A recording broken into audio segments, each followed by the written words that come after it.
ఆంధ్ర తెలంగాణలో తక్కువ ఫీజులతో high quality results ఇస్తున్న ఏకైక సంస్థ Tirumal IAS institute. Bigg Boss Telugu television reality కార్యక్రమం భారతదేశం వ్యాప్తంగా వివిధ భాషల్లో నిర్వహించబడుతున్న బిగ్ బాస్ కున్న క్రేజ్ అంతా ఇంత కాదు. అందుకే జీవితంలో ఒక్కసారైనా బిగ్ బాస్ హౌస్ లోకి పోవాలి ఫ్యూచర్ యాక్టర్స్ కోరుకుంటారు. అయితే వచ్చిన అవకాశాన్ని రెండు చేతిలో పట్టుకుని కొందరు సక్సెస్ అవుతూ ఉంటారు. అయితే ఇప్పటి వరకు వివిధ రంగాలకు చెందిన నటీనటులే బిగ్ బాస్ హౌస్ లోకి వెళ్లడం చూసుంటారు.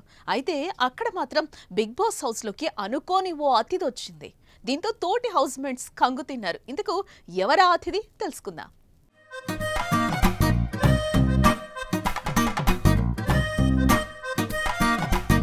బిగ్ బాస్ తెలుగు సీజన్ రసవత్తరంగా సాగుతోంది. నిన్నటి ఎపిసోడ్ లో మరికొందరు వైల్డ్ కార్డ్ కంటెస్టెంట్స్ హౌస్ లోకి అడుగుపెట్టారు. దీంతో హౌస్ మరింత కలకల్లాడుతోంది. ఇక వారం క్రితమే బిగ్ బాస్ కన్నడ సీజన్ 11 కూడా మొదలైపోయింది. ఇది కూడా ఉత్కంఠగానే సాగుతోంది. ఇక దీని తర్వాత హిందీ బుల్లితెర అభిమానులను అలరించేందుకు బిగ్ బాస్ హిందీ సీజన్ 18 సిద్ధమైంది. ప్రముఖ నటుడు సల్మాన్ ఖాన్ హోస్ట్ గా వ్యవహరిస్తున్న బిగ్ బాస్ 18 షో ఆదివారం అట్టహాసంగా ప్రారంభమైంది. భిన్న రంగాలకు చెందిన పలువురు ప్రముఖులు కంటెస్టెంట్స్ గా హౌస్ లోకి అడుగుపెట్టారు. అయితే హిందీ బిగ్ బాస్ హౌస్ లోకి గాడిద కూడా ఎంట్రీ ఇచ్చింది. దీంతో కంటెస్టెంట్స్ తో పాటు ఆడియన్స్ కూడా ఆశ్చర్యానికి లోయారు. దీనికి సంబంధించిన వీడియోను ఓ ఛానల్ తన అధికారిక సోషల్ మీడియా ఖాతాలో పోస్ట్ చేసింది. ప్రస్తుతం ఈ వీడియో సామాజిక మధ్యలో వైరల్ గా మారింది. దీన్ని చూసిన అభిమానులు నెటిజన్లు క్రేజీ కామెంట్లు చేస్తున్నారు.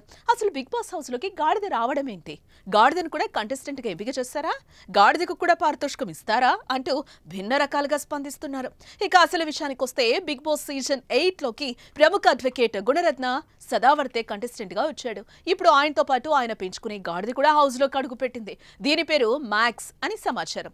మొత్తానికైతే గుణరత్న సదావర్తతో పాటు ఈ గాడిద కూడా బిగ్ బాస్ హౌస్ లో ఉండనుందని వార్తలు వినిపిస్తున్నాయి. మరి దీనికి ఇతర కంటెస్టెంట్స్ అంగీకరిస్తారా లేదా అన్న తెలియాల్సిందే.